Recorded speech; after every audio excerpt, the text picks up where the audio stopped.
जामियातुल फुरकान के चेयरमैन और बानी और फाउंडर ओनर जो हैं शेख मुतालिम अल मदनी हफिज़हुल्लाह, जो हमारे बड़े भाई होने की भी हैसियत रखते हैं।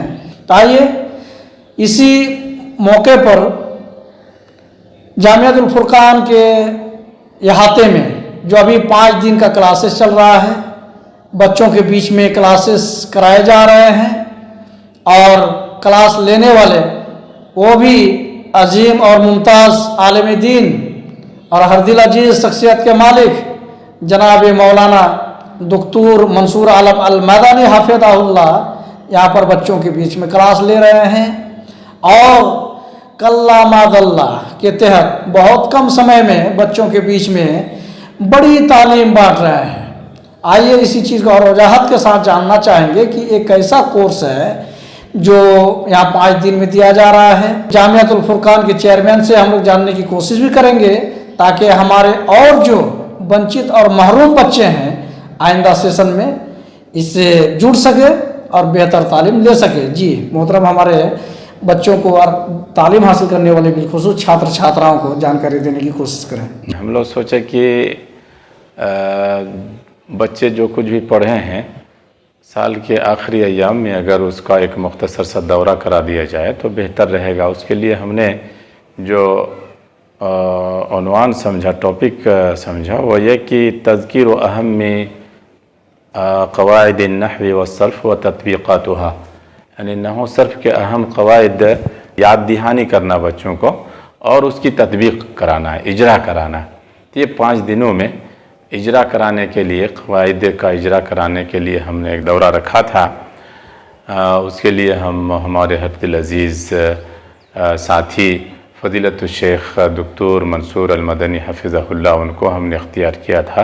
साथ में मेरा भी नाम था, हम भी रहेंगे उसमें, ऐसा बोल के हम उनको बुलाए थे और उनके ज़रिए हम नहव और सर्फ़ के अहम क़वाइद की तज़कीर और उनकी तत्बीक़ करवा रहे थे।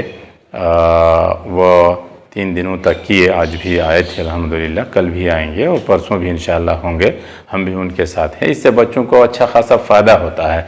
उन्होंने अपनी लाइफ में जितना जो कुछ भी पढ़ा है नहव और सर्फ़ के क़वाइद है उसकी याद दहानी भी हो जाती है बच्चों की और साथ ही साथ उसकी तत्बीक़ और इजरा भी हो जाता है अल्हम्दुलिल्लाह। इसीलिए हम लोग ये प्रोग्राम कराए थे। अल्लाह ताला डॉक्टर मंसूर मदनी हफिज़हुल्लाह को जज़ाए खैर दे और इस तरह बच्चों को तैयार करने और बच्चों को क़वाइद और दीगर चीज़ें याद दिलाने और उसके इजरा और उसकी तत्बीक़ के लिए उन्हें काम करने की तौफ़ीक़ इनायत करे, उनकी खिदमत को कबूल करे और उन्हें ज़्यादा से ज़्यादा खिदमत की तौफ़ीक़ दे। सल्लल्लाहु अला नबीना मुहम्मदिन व अला आलिहि व सहबिहि वसल्लम। अस्सलामु अलैकुम व रहमतुल्लाहि व बरकातुहू। तो खुलासा ये हुआ कि मबनी कब होता है? हाँ, जब हर्फ के मुशाबह से ना, जब हर्फ के मुशाबह तब क्या होगा? मबनी होगा। अब मुशाबह ना हो तो क्या होगा? मुअर्रब होगा। हाँ, तो 4 चीज़ें या 3 चीज़ों का होना तरकीब के लिए ज़रूरी है, मुअर्रब और मबनी। कल बताए थे कि मुअर्रब और इराब, मबनी और बिना दोनों में क्या फर्क है? अलग अलग चीज़ें, एक ही नहीं। मुअर्रब पूरा कलिमा को कहते हैं, ज़ैदुन पूरा ज़ा या दाल पूरा कलिमा क्या है? मुअर्रब। लेकिन आखिर की जो हरकत है दुन दुन तनवीन बम्मा, ये क्या है? इराब। तो इराब और मुअर्रब, बिना और मबनी। अब आइए थोड़ा इराब के बारे में जानते हैं। इराब अगर इसम है हमारे पास, इसम, तो इराब कितने होते हैं? 3 होते हैं। क्या क्या?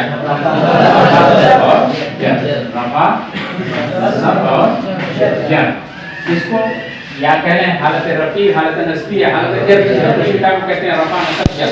इसका मतलब हालत रफ़ी में या अगर इसी में है, लेकिन इसी में अलग है और फेल अलग है ना।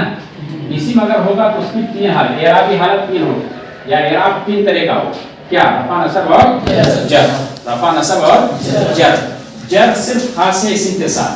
अलामतें हम लोग पढ़ चुके हैं कि यहाँ शायद नहीं बताया गया, लेकिन इसी की अलामतों में क्या है? कसरा का दाखिल होता है। जर का होना किसकी अलामत है? इसी की अलामत। इज़ाफ़त का होना किसकी अलामत है? तस्निया का होना, जमा का होना, इस्नाद का होना, है ना। ये सब अलामतें किसकी हैं? इसी। तो इसी में अगर है तो इराबी नाहिये से कहेंगे कि उसमें 3 ही तरह का इराब हो सकता है।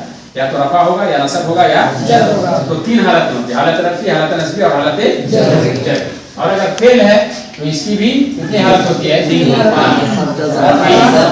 نصب اور جزم. یہ فرق ہے. اس میں جزم ہوتا ہے، اس میں کیا ہوتا ہے؟ جر. اس میں نہیں آئے گا، اس میں جزم نہیں آئے گا. ایک چیز خاص ہے، باقی دونوں میں مشترک ہے. تو اسی میں اگر ہے تو کہیں گے حالت رفعی، حالت نصبی اور حالت جر. اور اگر فعل ہے تو کہیں گے حالت رفعی، حالت نصبی اور حالت. ہاں اب آئیے تھوڑا ہم سمجھتے ہیں کہ اسم اگر ہے، اور یہی ہمارا خلاصہ یعنی بنیاد نچوڑ ہے، سمجھ لیجیے. نحو میں بہت تفصیلات ہیں، جزئیات ہیں، جو موٹی موٹی چیزیں ہیں، بنیادی چیزیں ہیں، ان کو ہم جانیں گے انشاءاللہ. تو ہمارے پاس ابھی جو جاننے کا یعنی بنیادی چیزیں ہیں جو جاننے کی، وہ کیا ہے؟ دو چیزوں پر ہم کو ترکیز کرنی ہے. ایک ہے مرفوعات، منصوبات، مجرورات. اسم اگر ہے تو مرفوع منصوب مجرور ہوگا. مرفوعات کتنے ہیں، منصوبات کتنے ہیں اور مجرورات کتنے ہیں. اور دوسری چیز جو جاننے کی ہے وہ کیا ہے کہ اعراب. اعراب یعنی اسم ہے تو اس کا اعراب کیسے ہوگا، فعل ہے تو اس کا اعراب کیسے ہوگا. اتنا اگر آپ نے جان لیا، مرفوعات، منصوبات اور مجرورات، اور اسم ہے تو اس کا اعراب کیسے ہوگا اور فعل ہے تو اس کا اعراب کیسے ہوگا، تو سمجھیے کہ آپ آدھا نحو سمجھ گئے، تقریباً آدھا نحو آپ سمجھ گئے. یہی اصل نچوڑ اور خلاصہ ہے. مرفوعات، منصوبات، مجرورات، اور پھر اعراب جاننا کہ اسم ہے تو اس کا اعراب کس حال میں ہے، کون سا اسم ہے، اسم کی کون سی قسم ہے اور اعراب کیسے ہوا ہے، بس اتنا جاننا ہے. تو اسی